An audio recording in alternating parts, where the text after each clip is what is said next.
Hello everyone, welcome to my YouTube channel miss जेनम। आज हम पढ़ने जा रहे हैं साइनोसाइटिस, जो कि एक अपर रेस्पिरेटरी डिसऑर्डर होता है।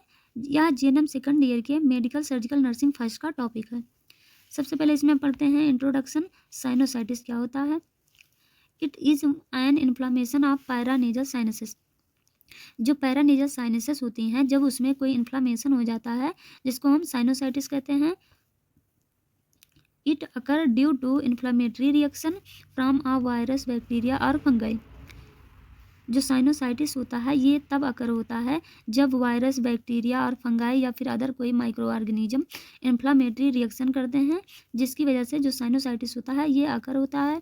Sinusitis is the inflammation of the mucosa of one or more sinuses. जो साइनोसाइटिस का इन्फ्लामेशन होता है वो एक या फिर एक से अधिक साइनसेस के म्यूकोसा में होता है। It can acute or chronic. और जो साइनोसाइटिस होता है या एक्यूट हो सकता है या फिर क्रोनिक हो सकता है। The maxillary and ethmoid sinuses are the most commonly affected. और ज़्यादातर जो मोस्ट कॉमनली साइनसेस अफेक्ट होता है वो मैक्सिलरी या फिर इथेमॉइड साइनसेस होता है। The most common organism are streptococcus, pneumoniae and haemophilus influenzae. जो मेनली जो साइनोसाइटिस होता है ये जो कॉज होता है वो स्ट्रेप्टोकोकस बैक्टीरिया की वजह से, या फिर जो निमोनिया होती है उसकी वजह से, या फिर जो हीमोफिलस इन्फ्लुएंजा होते हैं उसकी वजह से मेनली ये कॉज होता है। उसके बाद है क्लासिफिकेशन। क्लासिफिकेशन में जो साइनोसाइटिस होता है ये मेनली 4 टाइप्स के होते हैं। फर्स्ट है इसमें फ्रंटल साइनोसाइटिस, सेकंड है मैक्सिलरी साइनोसाइटिस, थर्ड है इथेमोइड साइनोसाइटिस, फोर्थ है स्फेनोइड साइनोसाइटिस। उसके बाद है टाइप्स ऑफ साइनोसाइटिस। जो साइनोसाइटिस होते हैं ये मेनली 3 टाइप्स के होते हैं। फर्स्ट है acute, when symptoms are present for 4 weeks और लेस। जब जो साइनोसाइटिस होता है उसके जो सिम्टम्स होते हैं वो 4 वीक्स से या उससे कम दिनों तक प्रेजेंट रहते हैं, उसको हम एक्यूट साइनोसाइटिस कहते हैं। नेक्स्ट है सब acute, when the symptoms present more than 1 month. जब जो हमारा साइनोसाइटिस का जो सिम्टम्स होता है वो 1 मंथ से अधिक दिनों तक प्रेजेंट रहता है, उसको हम सब एक्यूट कहते हैं। नेक्स्ट है chronic, it is present for longer than 3 month.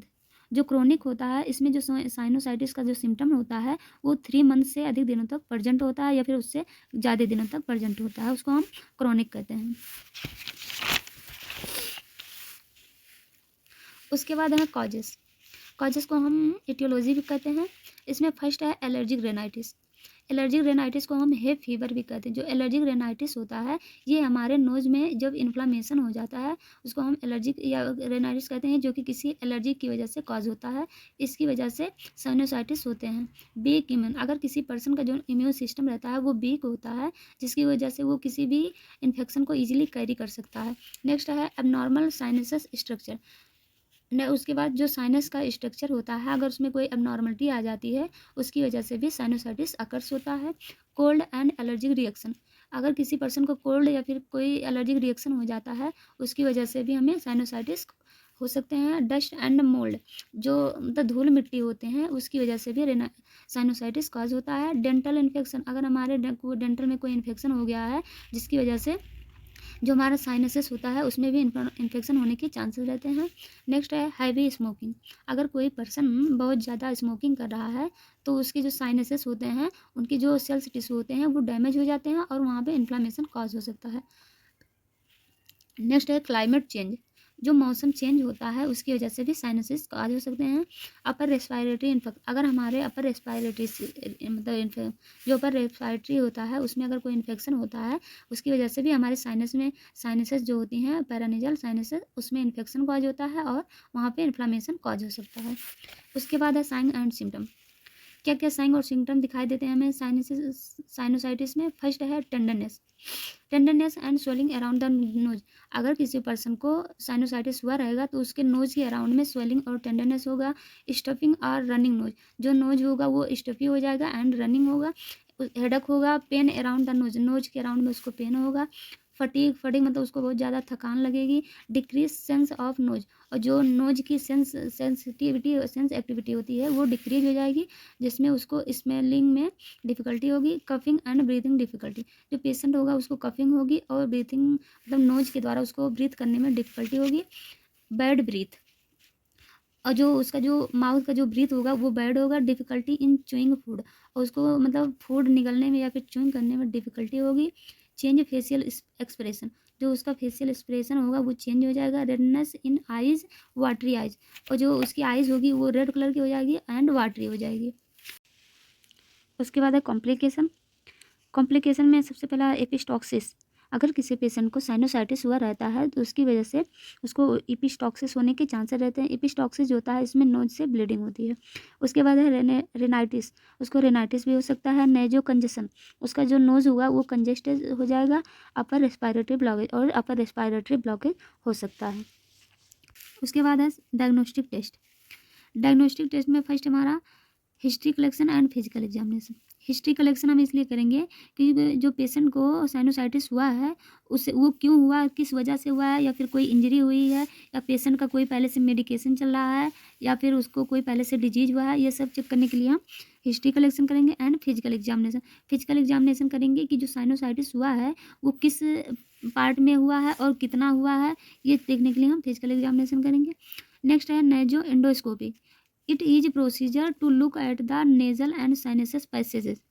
जो नेजो एंडोस्कोपी होता है यह एक प्रोसीजर होता है जिसमें हम जो नेजल और साइनसेस के पैसेजेस होते हैं उसको देखने के लिए करते हैं। नेक्स्ट है सिटी स्कैन, उसका हम सिटी स्कैन करेंगे।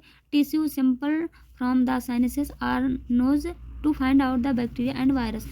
जो साइनसेस होंगी या फिर नोज़ होगी उसके टिश्यू का हम सैंपल लेंगे जिसमें हम ये फाइंड आउट करेंगे कि वह बैक्टीरिया और किस बैक्टीरिया वायरस की वजह से वो कॉज हुआ है। उसके बाद एलर्जिक टेस्टिंग, उसके बाद एलर्जिक टेस्टिंग करेंगे। इसमें हम ये चेक करेंगे कि जो पेशेंट है उसको किस जो साइनोसाइटिस अगर एलर्जी की वजह से हुआ है तो वो किस एलर्जी की वजह से हुआ है, इसको हम चेक करने के लिए एलर्जिक टेस्टिंग करेंगे। उसके बाद ब्लड इन्वेस्टिगेशन, ब्लड इन्वेस्टिगेशन करेंगे जिसमें हम देखेंगे जो बैक्टीरिया या वायरस है वो किस बैक्टीरिया या वायरस की वजह से कॉज हुआ है।